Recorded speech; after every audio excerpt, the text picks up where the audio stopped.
Comenzamos, Padre, por favor. Bien, bueno, bueno, entonces comenzamos.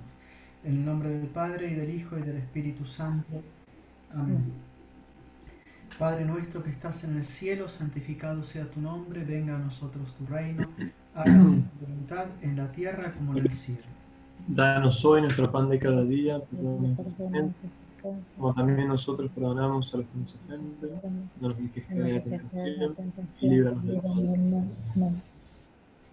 Santo Tomás, ruega por Ruega por nosotros. nosotros, María, sede de la sabiduría, ruega por ruega nosotros. por En el nosotros. nombre del Padre, y del Hijo, y del Espíritu Santo. Amén. Bien, em, arrancando. em, Primero que nada, tengo que decirles, eh, por las dudas, que apaguen los micrófonos para que no haya interferencias. eh. Después he mandado, seguramente les va a llegar dentro de poco, una listita de libros como orientación bibliográfica, también eso. Y después, bueno, desear felices Pascuas. La otra vez no lo mencioné en la otra lección, ahora sí. Muy feliz Pascua a todos. Y estamos en la octava, así que todavía es Pascua, eso dura 8 días entre los cristianos, es la fiesta más grande. Y ya el lunes que viene, la próxima lección va a ser la lección PP, la lección PP, post Pascua. Así que bueno, esa ya es fuera de la octava. Y retomando entonces algo de la última lección y prosiguiendo con el desarrollo, recordamos, igual ahora lo que menciono va a ser sumamente preciso y conciso. Estoy repitiendo, resumiendo, sintetizando y puntualizando cosas de la última lección para retomar. El argumento principal de la última lección, que vimos el corpus de prima pars, cuestión 27, artículo 1, el argumento era que todo lo que se le atribuye a Dios se le atribuye según las criaturas espirituales. Ahora bien, a Dios se le atribuyen procesiones, por lo tanto, a Dios se le atribuyen procesiones al modo de criaturas espirituales.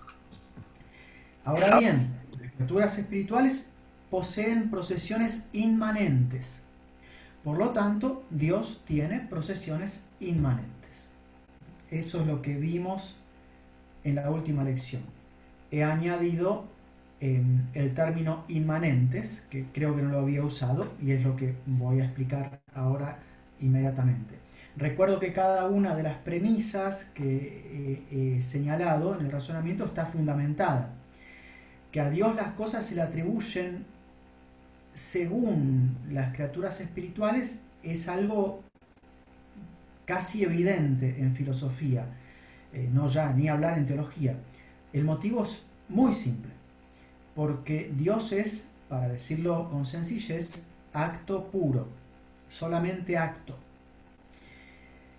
Y las criaturas corporales tienen mucha más razón de potencia, mucho más aspecto de potencia que las criaturas espirituales. Entonces, cuanto más ascendemos en el nivel del orden del ser, más nos acercamos al acto puro. Las criaturas espirituales, como no tienen materia, no tienen cuerpo, tienen muy poco de potencia, son mucho más cercanas a Dios y nos permiten entonces hacer con más facilidad analogías, comparaciones. Por eso todo se atribuye a Dios según las criaturas espirituales. Después, ¿por qué hay procesiones en Dios? Esto no lo demostramos, lo sabemos, y lo sabemos por fe, porque lo dice la Biblia. Eso se argumenta a partir de los textos bíblicos. Y entonces sí, extraemos la conclusión que como lo que se le atribuye a Dios se le atribuye al modo de las criaturas espirituales, y la Biblia nos enseña que hay que atribuirle a Dios procesiones, en Dios hay procesiones como las criaturas espirituales. Ahora bien, hay dos tipos de procesión. Cuando se trata de una actividad que produce un fruto exterior, y esto es típico de las procesiones en el ámbito de las actividades corpóreas, o hay procesiones que producen un fruto interior, y esto es propio de las actividades espirituales. El fruto interior se llama técnicamente, siempre se llama inmanente. Inmanente porque permanece dentro del sujeto que lo realiza. Un pensamiento está dentro de la persona que lo piensa. Si la persona quiere, después lo comunica a través de un signo escrito u oral, pero el pensamiento queda dentro del sujeto que lo está pensando. Eso es una actividad inmanente. Su fruto, el fruto de esa actividad, el pensar, es un fruto inmanente. Y entonces en Dios hay procesiones que son de tipo inmanente. Aclaro una cosa más sobre este término. El término inmanencia es muy importante y hay que entenderlo bien. Se usa en general dentro de los ambientes de los buenos católicos y los que conocen más o menos, al menos han escuchado un poco de buena filosofía, se usa el término inmanencia para designar, para caracterizar de manera global a la filosofía moderna, propiamente a la filosofía post-cartesiana, la originada a partir de Descartes y que desde ese entonces se extiende hasta nuestros días. Es una pésima filosofía, una mala filosofía, y la de nuestros días es incomparablemente peor. Digamos, como uno puede decir que Kant estaba equivocado, que Hegel estaba equivocado, está bien, pero son pensadores serios, que razonan de una manera profunda, que exigen realmente. La filosofía de hoy es mera charlatanería barata, no hay comparación. Como nivel del filosofar es realmente muy bajo. De todas maneras, también pertenece a ese amplio conjunto que se puede llamar o caracterizar bajo ese término, filosofía de la inmanencia. ¿Por qué? Porque toda esa filosofía en bloque está inspirada en el principio de inmanencia.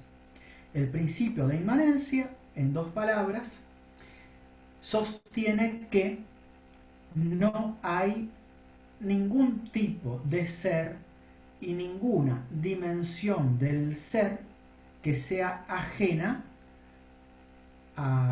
que no esté intrínsecamente desde su interior, desde su constitución más íntima, ninguna faceta del ser, ningún ser que no esté desde su constitución más íntima, condicionado, determinado, fundado a partir de la subjetividad del espíritu humano, a partir del dinamismo de la historia, a partir de las estructuras culturales. Entonces, eso arroja como consecuencia que no hay nada que pueda y deba ser considerado en términos tales como una verdad, como diríamos nosotros, objetiva, si bien el término no es preciso, objetivo, pero no hay cosa de tal tipo, no hay algo que pueda ser considerado como una verdad establecida y fija. Esto lo vemos permanentemente en la cultura de hoy, ha invadido todo, la televisión, el periodismo, los medios de comunicación en general, los medios de formación, las escuelas, etc., la lectura misma de la historia. Cuando esto es asumido como instrumental de la reflexión teológica, da lugar a teologías profundamente erróneas que llevan a contradecir el contenido mismo de la fe católica. Por eso escuchamos lamentablemente con alarmante frecuencia muchos disparates en pastores y en personas que tendrían que formar, catequistas, laicos que ocupan algún cargo o puesto de formación. Esto basado en las malas teologías. Pero, dicho eso, se llama principio de inmanencia porque pone la subjetividad en la raíz constitutiva del ser mismo. Dicho eso, hay otro uso legítimo del término inmanencia. Es un uso legítimo, inofensivo, correcto, preciso. Y es lo que tratamos de mencionar antes. Se refiere al fruto de las actividades que queda dentro del sujeto que las ejecuta. Así, el concepto es un fruto del acto del conocimiento intelectual y además de ser el fruto es el instrumento a través del cual el intelecto realmente se conecta con la realidad. Añado otra paréntesis y pido disculpas, esto es de filosofía, pero es importante tenerlo en cuenta. Y trato de ser bien breve.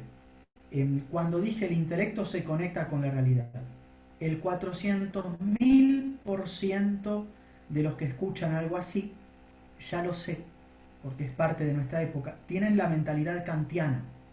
Y se piensan que el conocimiento, no están del todo seguros, siempre tienen miedo de si es verdad que conocemos las cosas o no, si hay algún estudio de psicología cognitiva más reciente que pone en duda esto.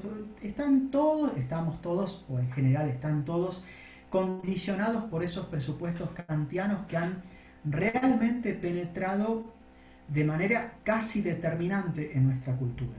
No existe cosa así. No hay un problema del intelecto que tiene que llegar a conectar casi milagrosamente con quién sabe qué realidad. No, cuando hablamos de conocimiento, lo que queremos decir, y cuando recién mencioné el intelecto que se contacta, lo que quise decir es que el conocer es haber asimilado la realidad. Cuando hablamos de conocimiento, ya hablamos de que lo que llamamos realidad ha sido asimilado por nosotros y fructifica en nuestro interior, pero porque nos ha enriquecido con su contenido. No es el producto arbitrario de una subjetividad que se imagina cosas, sino que es la fecundidad de la realidad que me ha invadido y que se expresa a través de mi inteligencia. Ese es el concepto aristotélico, tomista y el único verdadero de conocimiento.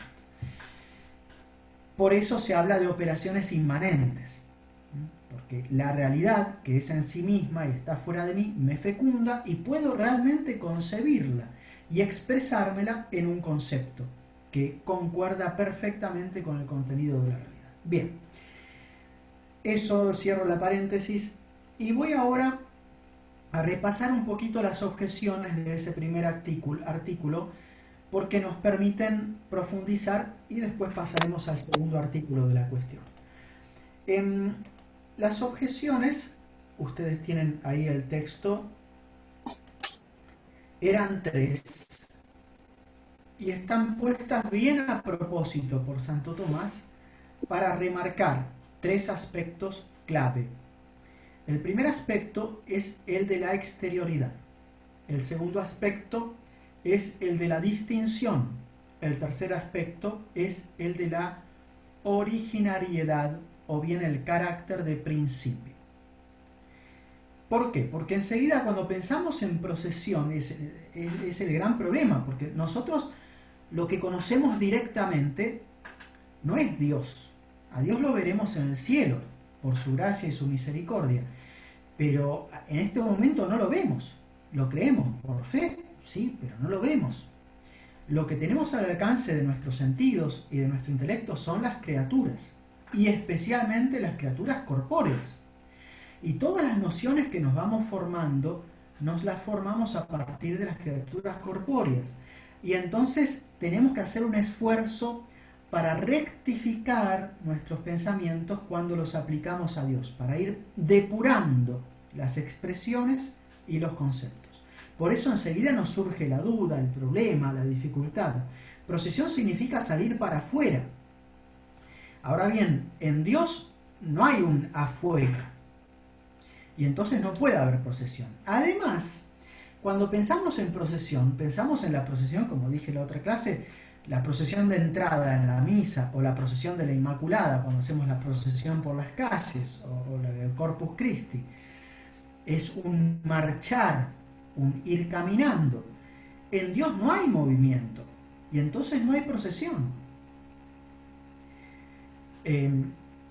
Esto también conviene aclararlo. La objeción usa una parte legítima, ¿no?, para objetar. Sabemos que en Dios no hay movimiento. Esto es una cosa que pocos católicos hoy recuerdan.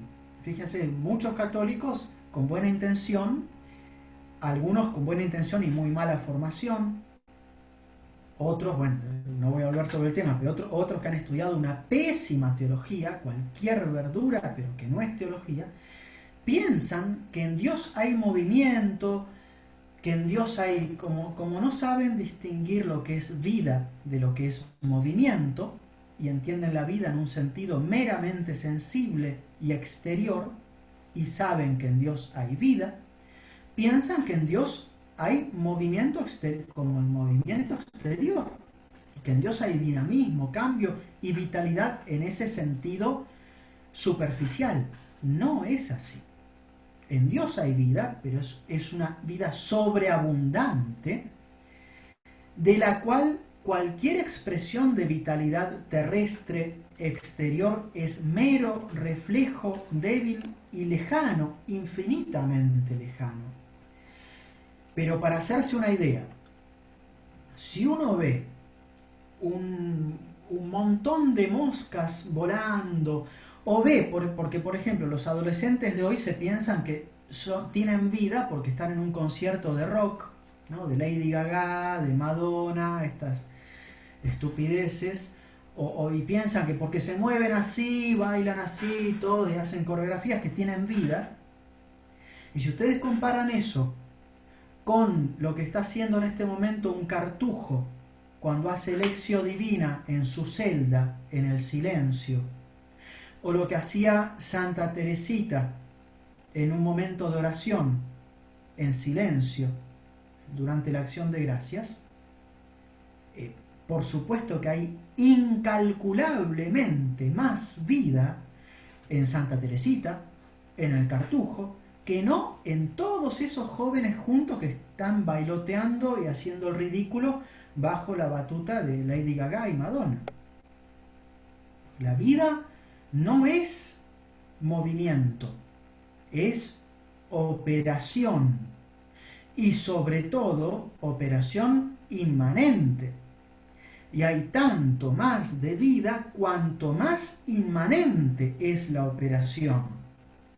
Por eso las criaturas espirituales que no tienen movimiento, los ángeles no aplauden, sin embargo, tienen muchísimo más de vida que los hombres, y los hombres, por supuesto, que pueden pensar y orar, tienen muchísimo más de vida que los delfines, los perros y los caballos, ¿no?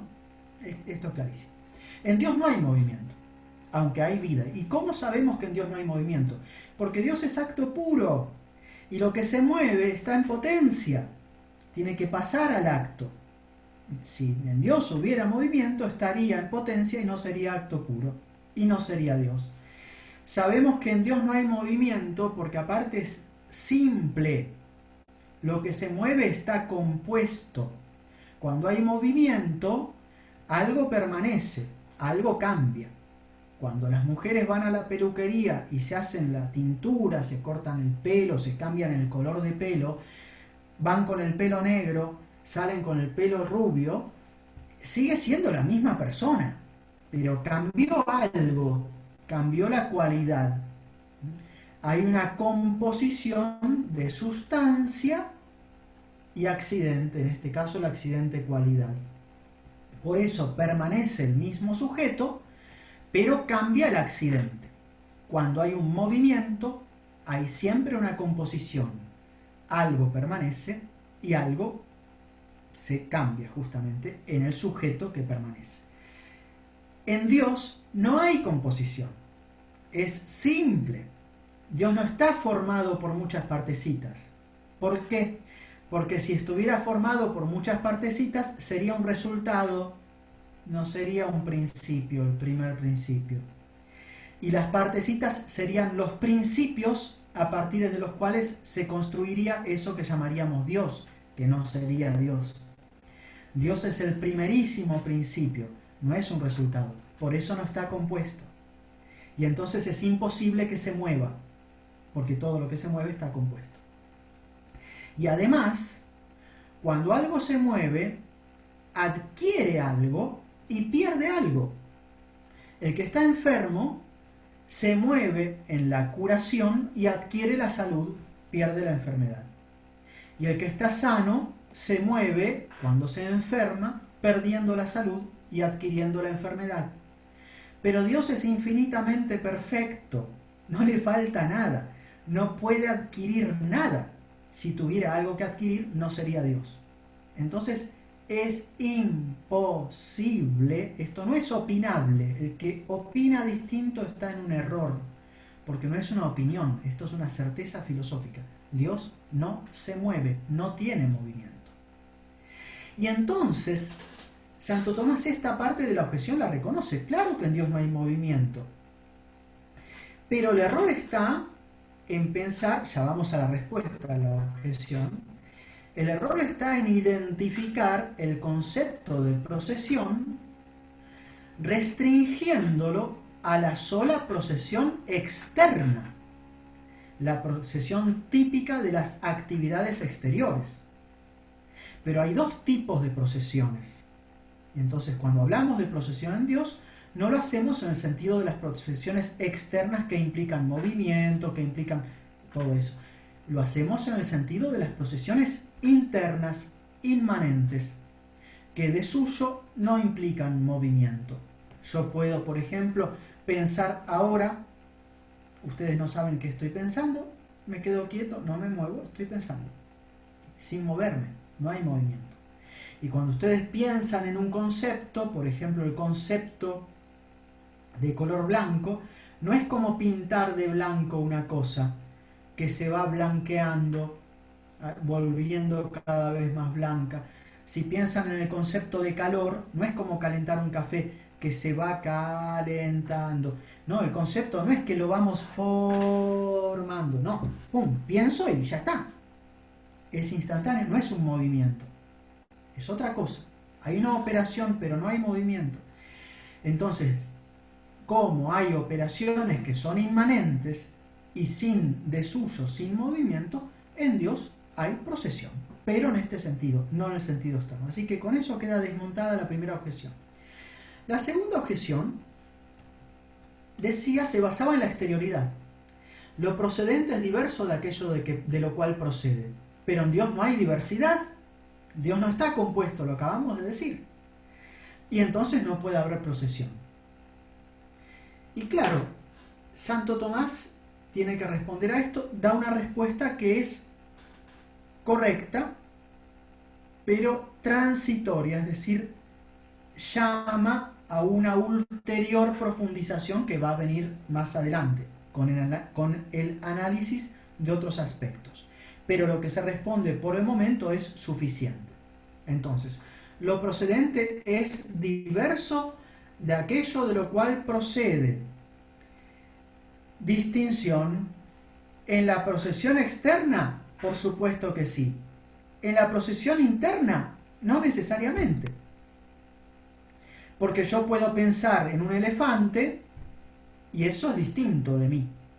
Pero puedo pensar en mí y eso soy yo. Entonces, no se sigue que siempre sea así. Claro, lo procedente es diverso, distinto de aquello de lo cual procede en las procesiones exteriores. En ese caso sí, siempre, invariablemente, necesariamente. En las procesiones interiores, no siempre ni necesariamente. Ahora bien, en Dios no hay diversidad, sino máxima simplicidad. Por supuesto, lo aceptamos. Por lo tanto, no hay procesión alguna. Mala conclusión. No hay procesión alguna según el tipo de procesión externa. Pero según el tipo de procesión interna, por supuesto que sí, porque ese tipo de procesión interna no implica necesariamente diversidad. Entonces, queda desmontada la segunda objeción. Entonces, la primera acentuó el aspecto de la exterioridad, tomando distancia. La segunda, el aspecto de la diversidad, tomando distancia. Justamente, hay una procesión en Dios según la identidad de naturaleza. La tercera objeción es más profunda, más difícil de entender quizás. El planteo es, parece que proceder repugna, es decir, se opone a la noción de primer principio. En efecto, el primer principio es primerísimo. Del primer principio todo procede. El primer principio no procede de nada, porque si procede, no es primero. Ahora bien, Dios es primer principio. Por lo tanto, en Dios no puede haber procesión. Y la objeción parece muy fuerte. Sí, pero la objeción no tiene en cuenta una cosa a la cual responde muy bien Santo Tomás. Proceder de un principio con procesión externa, la que hablamos antes, la que mencionábamos antes, eso sí se opone a la noción de primer principio. Por supuesto que sí. Porque sería procedente externo e incluso como efecto, lo cual se opone totalmente a lo que es Dios. Pero proceder del primer principio como algo interior, según la procesión interior y según la identidad de naturaleza, no se opone a la razón de principio. Al contrario, le pertenece. Y Santo Tomás acá usa un ejemplo maravilloso, yo lo traduzco en términos más accesibles para hoy, pero pensemos en Miguel Ángel. Miguel Ángel es el autor de la estatua La Piedad, pero no es el autor de la estatua La Piedad en cuanto hombre. Si lo fuera en cuanto hombre, todos nosotros seríamos el autor de la estatua La Piedad. No. Miguel Ángel es el autor de la estatua La Piedad, la escultura, en cuanto que él pensó en esa estatua y después obró en base a su pensamiento interior. Es decir, en la ejecución de su producto exterior, Miguel Ángel es principio exactamente en la medida en que tiene además una procesión interior que le permite dar un fruto externo. Y si por un absurdo borráramos, anuláramos toda otra realidad anterior a Miguel Ángel, no existió nada antes, Miguel Ángel es el primer ser, y lo que él produce es la piedad sería la creación. Y Miguel Ángel sería el primer principio. Él con su procesión interior, gracias a la cual puede producir lo que produce externamente. De tal manera que tener una procesión interior no se opone, antes bien está incluido en la razón de primer principio. Solamente que era un aspecto que no podíamos saber de antemano, así, tal como lo estoy diciendo, y que lo podemos entender, ahora sí, profundizando, gracias al dato de fe. Y acá tenemos un ejemplo más de cómo el dato de fe permite que la razón, cuando va trabajando bien, se potencie, se enriquezca, crezca, se vuelva más aguda y profundice. Bien, dicho esto, ya terminamos totalmente el primer artículo con cierto detalle. Quisiera pasar al segundo. Tenemos unos minutos todavía y es suficiente al menos para lo de hoy, lo que tenía pensado hablar hoy. Y es el tema, ya Santo Tomás siempre muy ligado al texto bíblico. Santo Tomás sabe que hay tres personas divinas, Mateo 28:20, ¿no?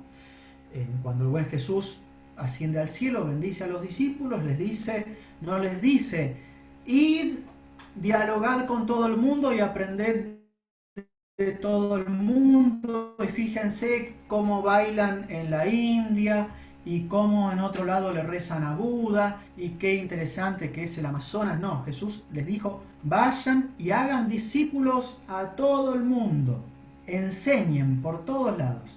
Mandó a enseñar, haciendo discípulos. El texto griego es muy elocuente. Maceteuete, haced discípulos. Matematizadlos, pero en el sentido griego, es decir, volvedlos adherentes a vuestra doctrina, a vuestra enseñanza, que es la mía, ¿no?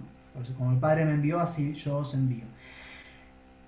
Volver discípulos a todo el mundo y bautizándolos en el nombre del Padre y del Hijo y del Espíritu Santo. Entonces, Santo Tomás sabe a partir del texto bíblico que hay tres personas. Sabe además que hay procesiones. Y sabe que una persona es el Hijo. Y eso consta por todo el Nuevo Testamento. Y Santo Tomás, que es maestro también de cómo interpretar la Biblia, nos enseña que el único modo legítimo de leer el Antiguo Testamento es a partir de Cristo, a partir de Jesús. Por eso se equivocan groseramente los pastores neomodernistas que tratan de leer el Nuevo Testamento a la luz del Antiguo Testamento y que se plantean a ver si hay alguna coincidencia. Dicen, bueno, desde una perspectiva hebrea esto se interpreta así, desde una perspectiva cristiana esto quizás se interpreta así. No hay dos perspectivas, hay una sola que es la única lectura correcta, que es la cristiana. Mientras uno no acepte a Jesús, se queda con un velo ante los ojos, como enseña San Pablo en la carta a los Corintios, y no puede entender un pepino del Antiguo Testamento. Dicho eso, vuelvo y digo que Santo Tomás entonces nos enseña muy bien y va directamente en el set contra a un salmo, que es muy interesante porque el Salmo 2, versículo 7, el Salmo dice, tú eres mi hijo, que eso ya lo sabemos a la luz del Nuevo Testamento, entendemos en profundidad lo que quiere decir el Salmo. En el año 01, momento 01 antes de Cristo, no se podía entender porque no se sabía que había una persona que era el Hijo. Se entendía más o menos, pero no. Ahora lo entendemos bien. Pero es interesante la cita, porque en esa cita no solo se dice que hay un Hijo, sino que se habla del hoy eterno de Dios, un tema retomado en la carta a los Hebreos, y Dios como eterno presente. Y no solo eso, sino que el texto dice, tú eres mi hijo, yo te he engendrado hoy. Es decir, sos el resultado de mi generación en mi hoy eterno. Y entonces es un texto ideal para mostrarnos que en Dios hay una procesión que debe llamarse, porque lo es realmente, generación, engendramiento. Dios engendra, Dios genera, Dios tiene en sí mismo un nacimiento eterno. Ese es el set contra, tomado entonces de un texto bíblico, con todo el contexto que hay que tener en cuenta. Entonces el gran tema del segundo artículo es si alguna procesión en Dios, ya vemos que hay procesiones, El gran tema es si alguna debe ser llamada y considerada generación. Y ya sabemos que sí. ¿Por qué? Por el argumento bíblico de autoridad. Ya esto nos basta para saber que sí, efectivamente es así. Pero bueno, queda el margen, el lugar para la razón teológica que trata de profundizar y ver por qué esto puede ser así y por qué no es contradictorio. Y parece problemático porque cuando hablamos de hijo, de nacimiento, siempre tendemos a pensar, porque es nuestra experiencia normal, que los hijos son más jóvenes que los padres, obvio. Que hay cierta inferioridad. Los hijos están sujetos a los padres. Dependen totalmente cuando son chiquitos. Dependen en cierto modo en la orientación cuando son grandes, porque piden consejo. ¿No? También cuando los padres son ancianos piden consejo y siguen porque está la experiencia de vida. Y todo eso implica cierta autoridad que permanece, aunque no la obediencia como cuando se es chiquitito. Pero hay una distancia y cierta autoridad. Entonces parece difícil plantear esto en Dios. Por eso es problemático hablar de generación en Dios. Si procesión, dentro de todo, de lo que nos es posible, quedaba más o menos claro, generación parece más difícil. Santo Tomás no se arredra ante el problema y lo afronta. El argumento que él da es el siguiente, lo presento de manera lineal, después trato de ir explicándolo y con la explicación después ustedes en sus casas lean el texto. La argumentación es la siguiente, para entender el tema hay que entender qué es generación, qué es generar a alguien. Una vez que se tiene en claro el concepto de generación, hay que ver si este concepto se le puede aplicar a alguna de las procesiones divinas. Y si se le puede aplicar, entonces hay que admitir que en Dios hay generación, que al menos hay una generación. Bien, generar. ¿Qué es generar? Generar es producir un viviente según la semejanza de la especie, en la misma especie, a partir de un principio viviente conjunto. Trato de explicar, bueno, esta es la noción de generación, de engendrar. Ahora bien, la procesión del verbo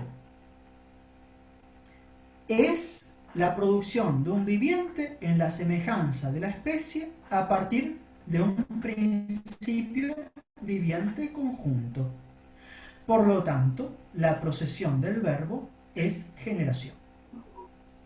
Y entonces, como en Dios hay procesión del verbo, en Dios hay generación. Este es el argumento de Santo Tomás. Dicho linealmente y quitándolo, porque Santo Tomás va dando vueltas, va tratando de explicar para sus estudiantes de esa época cada término, cada paso. Bien, vamos nosotros también tratando de ir desmenuzando estas nociones. Y hago esta explicación y termino directamente con la clase de hoy para dejar...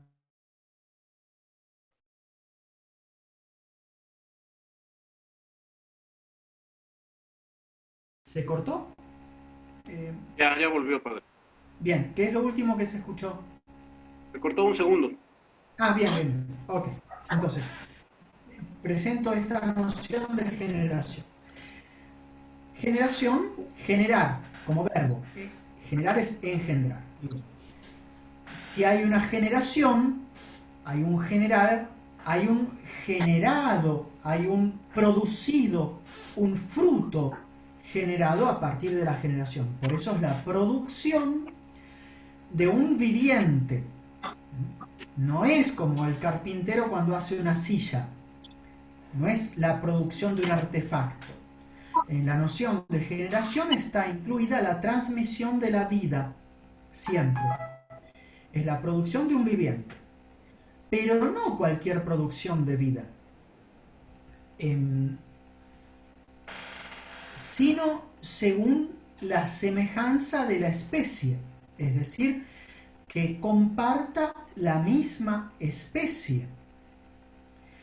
Ejemplo, nosotros somos vivientes. Cuando hace mucho calor transpiramos. Si corremos, transpiramos. El sudor es algo que producimos nosotros vivientes, pero no es viviente. Son gotas de agua, otros minerales. Eso no es generación. Es un producto de nuestro organismo, pero no es generación. Antiguamente se creía que cuando, bueno, ahora hay tantas cosas para aclarar, pero bueno, cuando uso este ejemplo, se corrompe un cuerpo, hay una muerte, el cadáver se transforma en gusanos, ¿no? Si uno tiene una herida, se le infecta, le pueden salir muchas cosas y pueden producirse muchos microbios, etc. Bueno, se produce un viviente, pongámosle, pero no es de la misma especie. Y entonces no son hijos, no son generados, no hay una generación, hay una producción, pero no generación. Porque si bien es transmisión de la vida, no es de la vida específicamente idéntica. Entonces es la producción de un viviente según la semejanza, que significa la identidad en la actualidad. Esa es la noción filosófica técnica de semejanza. No quiere decir que es parecido, como tendemos a pensar. No, es compartir el mismo tipo de actualidad. ¿Qué tipo de actualidad? Específica. Entonces, cuando el gato le transmite la vida de gato a un nuevo viviente, ese nuevo viviente será un gato y entonces puede ser de la misma especie, justamente. Pero falta algo para que sea entendido bien como hijo. Tiene que ser el principio conjunto, el principio inmediato, el principio directo. Por eso los abuelos de ese gato, los 4 abuelitos, no son los papás. El gatito no es el hijo de los abuelos, no, es el hijo de sus papás, del principio viviente inmediato o conjunto. Para que haya entonces generación, tiene que haber una novedad, nuevo, una novedad de un viviente, un nuevo viviente, que comparta la identidad específica a partir de un principio inmediato, es decir, conjunto, directo. Ahora bien, dentro de Dios, la procesión interior del verbo, lo que llamamos verbo, es algo nuevo, es viviente, porque es fruto de la acción intelectual que expresa la naturaleza misma del Padre, que es vida con mayúscula, y procede a partir del Padre como principio inmediato. Y por lo tanto, hay que concluir que la procesión del verbo es una generación. Y como lo que surge de una generación se llama hijo, el término de la procesión llamada generación debe ser llamado hijo. Y ahora entendemos bien por qué en la Trinidad hay una persona que tiene que llamarse hijo, y esto concuerda con todo lo que nos enseña claramente, abiertamente la palabra de Dios. Entonces, cuando Jesús dice que es el Hijo de Dios, no es una expresión metafórica, no es como decir que Dios lo quiere mucho, como que no, es el Hijo en sentido propio. Por eso los judíos que tratan de matarlo repetidas veces, las autoridades hebreas, en Juan 5, en Juan 10, en Juan 8 que queda en el medio, son tres textos clave, se dice claramente en Juan 5 y Juan 10 de manera paralela. En el primer, Jesús les dice por qué lo quieren apedrear. ¿Y por qué lo quieren apedrear? Primero, en Juan 5, el evangelista San Juan explica por qué hacía de Dios su Padre, haciéndose igual a Dios, y por eso quería, bajo pena de, bajo el título de presunta blasfemia, que no lo era. En Juan 10 lo mismo, pero acá es directo. Jesús les dice, ¿por qué me quieren matar? Y porque dices, haces de Dios tu Padre, haciéndote igual a Dios. Las autoridades hebreas entendían perfectamente lo que Jesús quería decir. Nada que ver con los testigos de Jehová. Y ahí es muy claro el texto. Y en Juan 8, ¿por qué me detengo sobre Juan 8, el capítulo 8? Porque hay un procedimiento técnico de redacción y composición del Evangelio, que ya expliqué en la primera clase, me parece, que se llama inclusio semítica, es como un abrazar, como entre paréntesis, pero no son paréntesis, es como ir señalando las líneas centrales y principales del razonamiento en clave hebrea. Es un procedimiento redaccional, así como nosotros ponemos título, subtítulo y subrayamos. Antiguamente no existía ese modo, y menos aún entre los hebreos. Ellos procedían de otra manera, y por eso parece a veces que los evangelios se van repitiendo, pero no se repiten, es la manera hebrea de subrayar y de ir profundizando.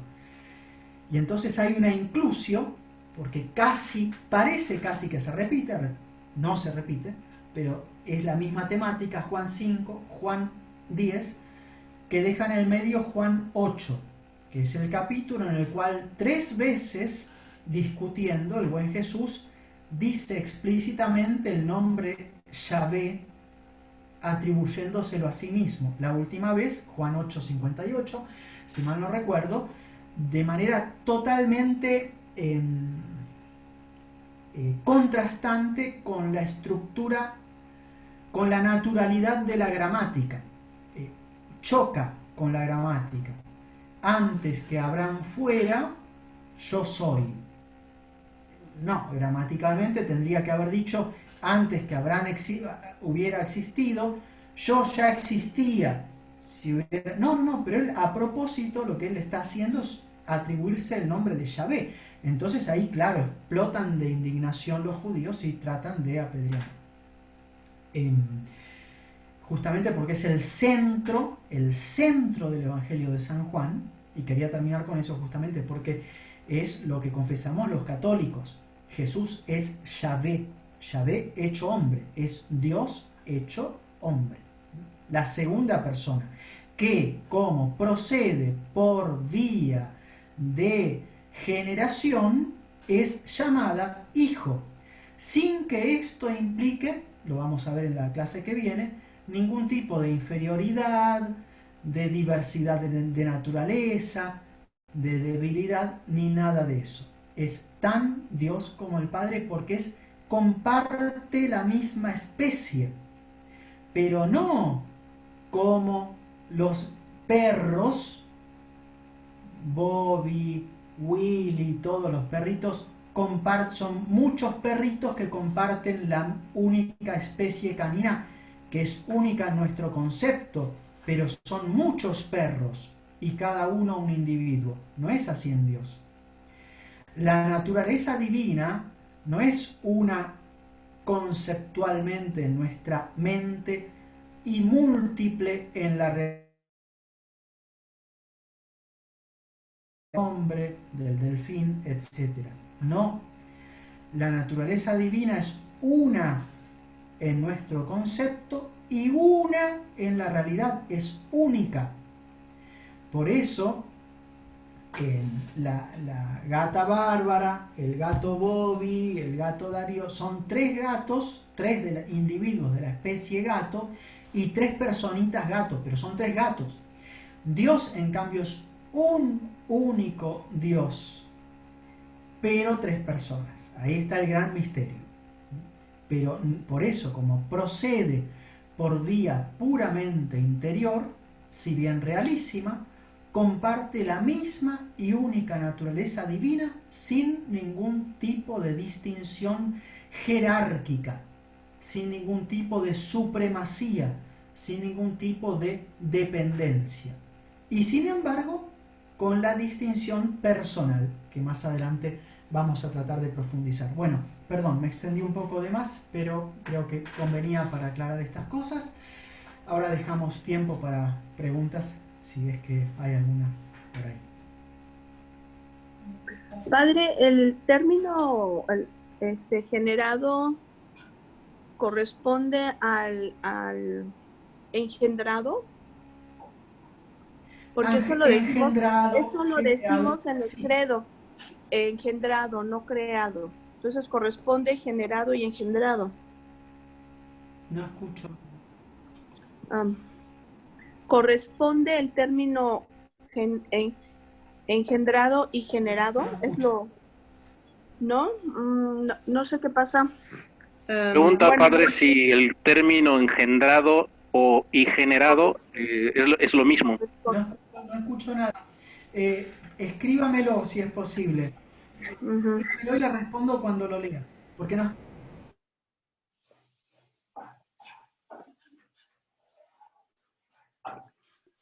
¿A mí me escucha, padre? Creo que no está escuchando a nadie.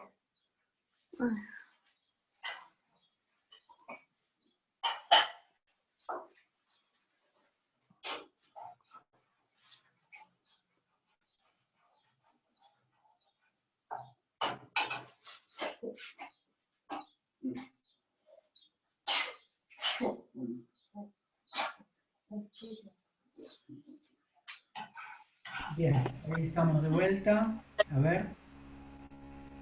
Bien. Hay una pregunta en el chat, padre. ¿Sí? ¿Se escucha pronto? Sí, nosotros sí le escuchamos. ¿Dónde? Yo no veo en el chat, todavía no me salen preguntas. Hola Leo, dice la primera pregunta, ¿estaría correcto decir que las tres personas son tres manifestaciones de Dios? No, eso lo hemos explicado en la primera lección. Ya lo hemos explicado. Lo remito para la respuesta a la primera lección. Se puede ver en el canal, ¿no? del Ateneo. Lo que preguntaba Angélica, padre, es si el término generado es lo mismo que engendrado. Ahí veo. Sí, mire, no sé, según los lugares de Latinoamérica, no sé, pero en principio es lo mismo. Okay. En latín, el credo en latín dice genitus non factus, está declinado, genitum non factum, lo confesamos, generado, no hecho. No es una criatura, las criaturas han sido hechas, no han sido generadas o engendradas. Generar, el término generar pone sobre todo el acento en lo que resulta. Engendrar me parece que pone más el acento hablo de la etimología, pone más el acento en el principio del proceso porque es más en el interior, está la partícula engendrar, dentro de uno mismo. Pero siempre el concepto de fondo es el mismo. Creo que la diferencia, la distinción en este caso es solamente, meramente terminológica. No hay una distinción de fondo que establezca realmente una diferencia de concepto, de comprensión del tema. Okay. Tengo otra pregunta. Si no se va mucho del tema, la razón por la cual en el credo decimos que el Espíritu procede del Padre y del Hijo, no solo... Bueno, acá me preguntan algo eso se va a estudiar después. Nosotros ya expliqué el orden que vamos a seguir. Y les di el texto con la lista de los problemas que vamos a abordar. La otra vez ya pasó. Si me hacen preguntas sobre el Espíritu Santo, todavía tenemos que tratar de entender qué es procesión, qué es el Hijo, y después se va a entender mejor lo del Espíritu Santo. Vamos de a poco, no mezclemos los temas y las problemáticas. Acá me mencionan preguntas arriba. Federico, no vi ninguna de Federico. Vi una de Angélica, una de Leandro. Traté de responder a las dos. Le leo la de Federico. La de Federico está buena. Dice: buenos días, padre. 2 preguntas. Si Dios tiene en sí mismo un nacimiento eterno, ¿está bien decir que es causa sui o es una causa completamente incausada? Y después dice: Gilson habla de la metafísica del Éxodo para referirse a cuando Dios dice ego sum cui sum, y es lo que repite Jesús después en el Evangelio. Así lo traduce San Jerónimo, pero muchos interpretan el texto hebreo como yo seré el que seré. ¿Puede ser un circunloquio, dado que en hebreo no hay verbo ser en presente? ¿Lo copio o lo pego? Está bien, prefiero leerlo. Igual, de todos modos, esa pregunta que está buenísima, pero digamos, son otros temas. Yo no tengo problema en responder, pero lo que pediría es que más bien nos concentremos en las cosas del curso. El tema de Dios y causa sui, primera cosa, no tiene nada que ver. Primero, porque el nacimiento no es la producción causal. No tiene nada que ver producir un efecto con la procesión interna. Y la procesión interior de Dios es principio de principio. Así que no tiene nada que ver con causa sui. No es lo mismo que la noción ya establecida a partir de la filosofía moderna, sobre todo con Spinoza, de Dios como causa sui, en cuanto que su esencia implica la existencia. No tiene pero nada que ver. Y no se puede decir bajo ningún respecto que el Hijo es efecto del Padre. Si fuera efecto no sería Dios. Error grosero. Es causa completamente incausada. Las 3 personas son Dios, las 3 personas son incausadas. Si fueran causadas no serían acto puro. Así que y la metafísica del Éxodo, digamos, sí es conocido ese tema de Gilson, es como un adorno literario, no cambia nada a nivel doctrinal. Ese aporte es una denominación y una convalidación, si queremos, bíblica de la buena filosofía, pero digamos, no cambia la naturaleza de la buena filosofía, ni necesariamente determina el sentido único del texto bíblico. El texto bíblico está en hebreo, en su origen también hay que discutir mucho, porque bueno, está el tema de en qué lengua escuchó Moisés, si Moisés hablaba egipcio, no hablaba hebreo, bueno, es otro tema. Pero la cuestión es que en la redacción original hebrea que tenemos del texto, el término está usado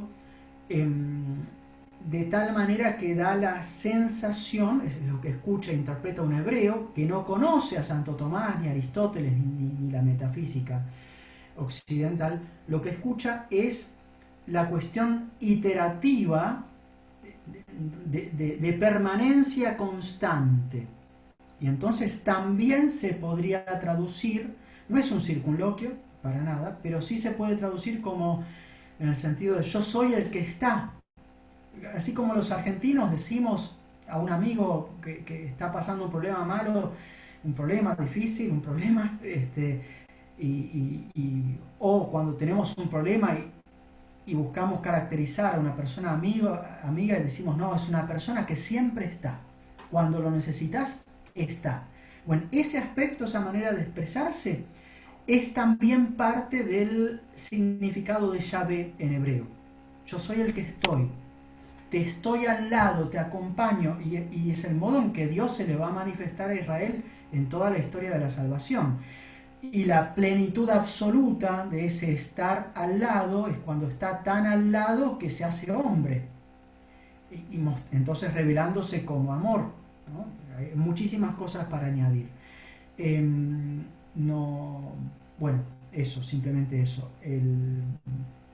No niego que sea un circunloquio, es una expresión enfática y trata de expresar la plenitud de vitalidad, la trascendencia infinita de Dios, su identidad suprema por encima de toda cosa, y entonces sí, ser, que existe en hebreo, no sé por qué ponen ahí que no existe, pero con toda la riqueza de significado que tiene también en la lengua hebrea, que también, si bien no en todos los intérpretes, también está presente en la noción auténticamente tomasiana de ser, pero que es un tema que no voy a desarrollar ahora porque si no tengo que abrir otro curso. Me preguntan ahí cómo se explica el movimiento cuando Jesús se hizo hombre. Bueno, Jesús no se hizo hombre, es el Hijo que se hace hombre, y el nombre que se le da a la segunda persona de la Trinidad hecha hombre es Jesús. No es que Jesús se hizo hombre, el Hijo se hizo hombre y recibió como nombre de la Virgen y de San José, sobre todo, Jesús. Dios no se movió para hacerse hombre. No, Dios no cambia. Lo que cambia es la naturaleza humana. Dios hace que lo concebido en el seno de la Virgen esté tomado, le pertenezca a Dios de una manera única. Es como, para imaginárselo ahora, tendría que ser otro curso, eso es del tema del verbo encarnado, pregúntenle al profesor del verbo encarnado, pero para usar una metáfora, es como si Dios generase, fuera una luz enorme, poderosísima, y la naturaleza humana una mosca o un mosquito que está atraído por la luz y que se pega a la luz. ¿O vieron cuando en un televisor hay polvillo en el ambiente, en el aire, y queda la corriente estática con los polos negativos y el polvillo se pega, se adhiere a la pantalla apagada del televisor y se puede notar? Y no lo pueden evitar, es así, es una atracción. Bueno, entonces, la naturaleza humana concebida en el seno de la Virgen Santísima no tiene lo que tienen todas las criaturas y que se llama acto de ser. Y entonces es como que le queda esa tendencia al acto de ser, y como no tiene un acto de ser suyo propio, se pega, como en la estática del ejemplo que puse, se le pega a Dios. Y es con el acto de ser de la segunda persona. Entonces no hay un movimiento en Dios, eso es una manera nuestra de hablar, el verbo que se abaja, son maneras figuradas. No es que Dios se mueve, es la criatura, la naturaleza humana, mejor dicho, la que es asumida, ad sumere, tomada para sí. Y todo el movimiento está dado por el lado de la naturaleza humana. Entonces no hay movimiento en Dios, la encarnación no implica movimiento en Dios. Jesús, Dios hecho hombre, Jesús se mueve, claro que sí, camina, habla, sí, pero según la naturaleza humana, no según la naturaleza divina. Si Dios y Jesús son el mismo, bueno, eso es catecismo, ¿no? Jesús es la segunda persona de la Trinidad. Dios es uno. Las personas divinas son tres: el Padre, el Hijo y el Espíritu Santo. El Padre es Dios, el Hijo es Dios, el Espíritu Santo es Dios. No son tres dioses, es un solo Dios. Y Jesús es la segunda persona. Esto no es filosofía, es teología, ¿no? Lo que pasa es que anunciamos y explicamos en la primera lección, que recomiendo volver a escuchar, que hay que echar mano de conceptos refinados y difíciles de filosofía para hacer buena teología, si no, no se entiende nada. Bien, hay otra pregunta más. Me aclaran que verbo ser en tiempo presente. Claro, por supuesto. En el hebreo bíblico, claro, efectivamente, por eso mencionaba, pero el uso de la expresión en Yahvé tiene el sentido ese que dije iterativo, de la continuidad permanente. Por eso, justamente.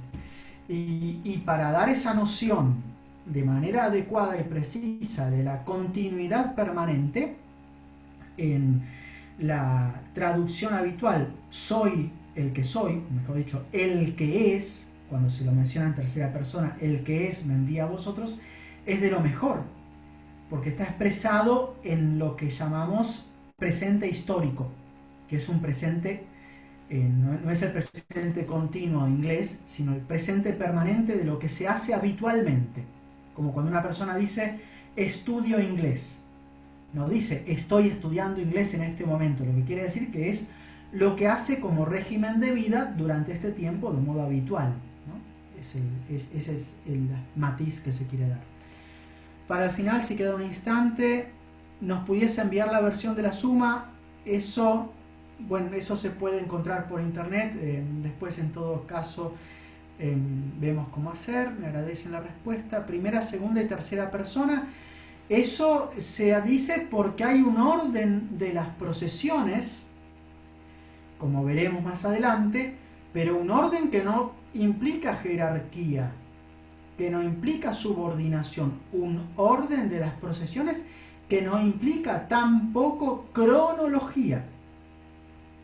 Pero el verbo procede del Padre y, como veremos, la tercera persona procede del Padre y del Hijo, y por eso es tercera, aunque esto no la pone en una condición de inferioridad con respecto al Padre y al Hijo, como después veremos. Aparte hay un orden en la revelación.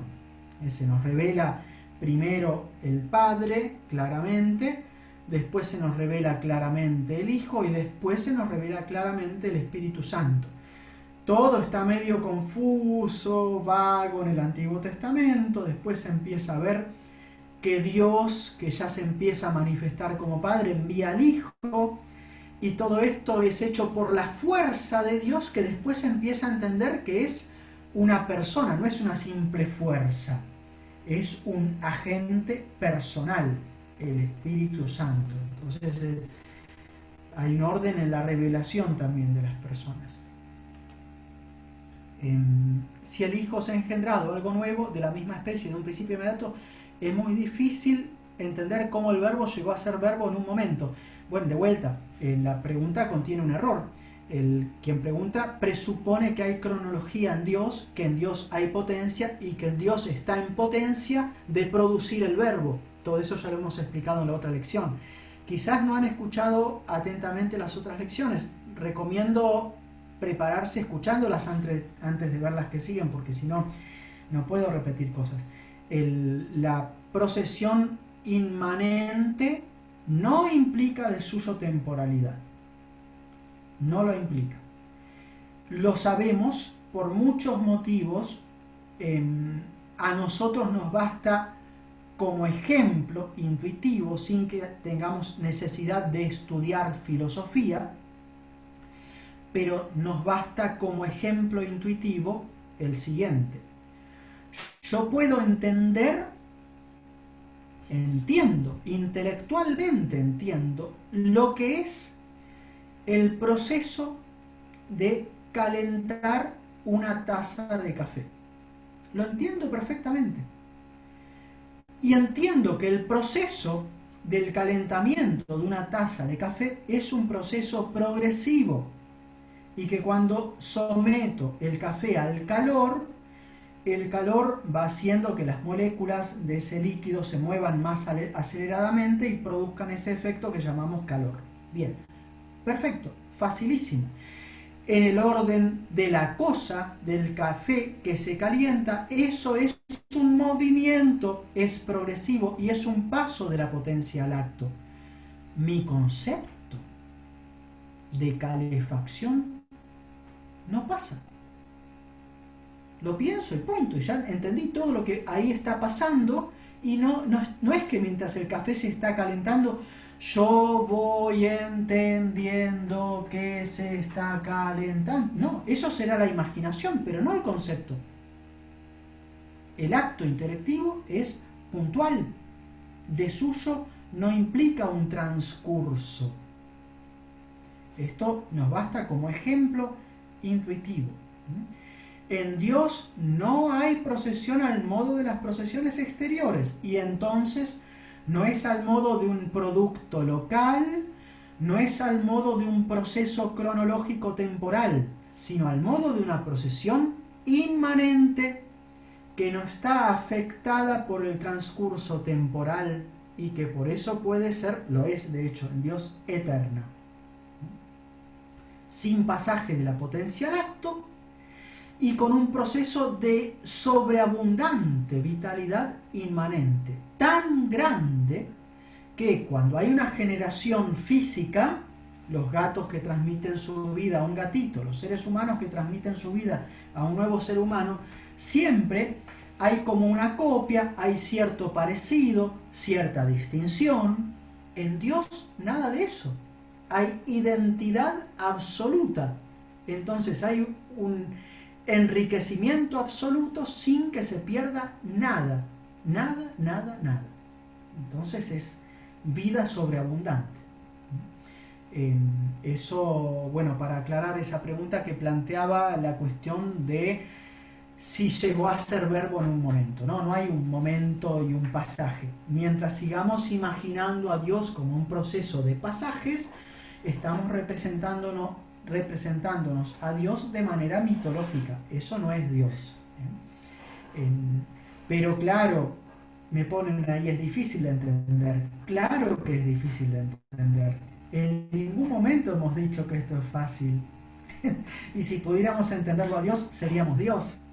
También remito a la primera clase donde me extendí muchísimo acerca de las relaciones entre fe y razón y cómo es que tenemos que usar la razón humana cuando tratamos de abordar los temas de fe.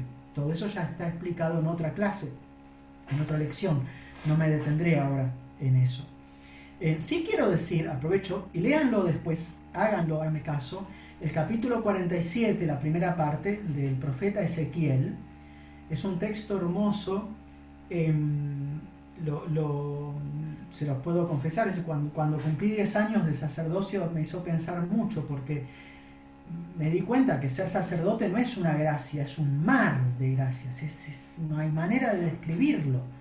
Y el profeta va presentando ahí que es una visión que él tiene del templo y cómo a la luz del templo, todo eso es figura de la iglesia y de la redención operada por Cristo, pero el profeta va viendo que a la luz del templo y lo que Dios va a hacer en el templo, todo el río de agua que había en el Génesis, todo eso va a crecer de manera desbordante y sobreabundante y va a haber un manantial de vida que va a vivificar a todos los que participen de él. Es anuncio profético entonces de la redención, de la iglesia, de la vida de la gracia. Entonces yo lo aplicaba un poco al sacerdocio, pero eso se aplica a la vida de la gracia, por supuesto. En primer lugar, cualquier fiel que trata de vivir bien la vida de la gracia empieza a experimentar esto. Y a medida que uno avanza, el profeta es llevado por el ángel y primero el agua le llega a los tobillos. Avanza un poquito más y el ángel le dice, ponete a medir el agua, y le llega hasta la canilla, la mitad de la pierna, la parte de abajo. Después mide hasta la rodilla, y después hasta la cintura, y después hasta el pecho, y después ya...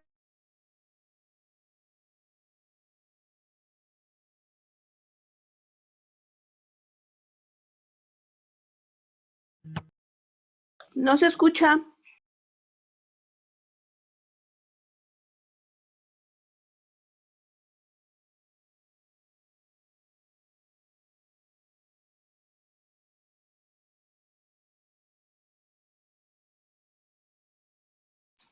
No escucho, no se escucha nada. Se cortó. Se cortó, padre, hasta que iba, cuando llegaba el agua al pecho, ahí se cortó.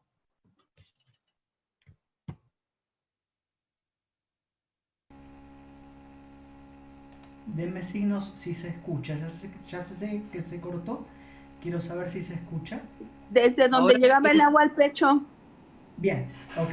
Entonces se convierte en un manantial infinito, de gracia, de sobreabundante. Eso experimenta cada persona que va viviendo con docilidad la vida de la gracia. Es lo que experimentamos los santos.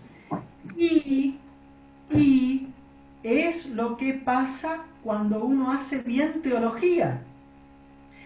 Por un lado, uno empieza a entender más y progresa. Y no es lo mismo que antes. No es lo mismo que solamente el catecismo. Hay mucho más en cierto sentido, pero a la vez, como uno va entendiendo más, también uno está en condiciones de percibir la profundidad inabarcable que hay. Y uno avanza, pero a medida que avanza, uno se siente más desbordado. Y entonces no es extraño que los que participan de este curso, como de los otros, tengan esta experiencia, que es positiva. Y también es muy interesante para la vida espiritual, porque nos muestra, nos anticipa un poco cuán deleitable va a ser la vista de Dios cara a cara, sin velos.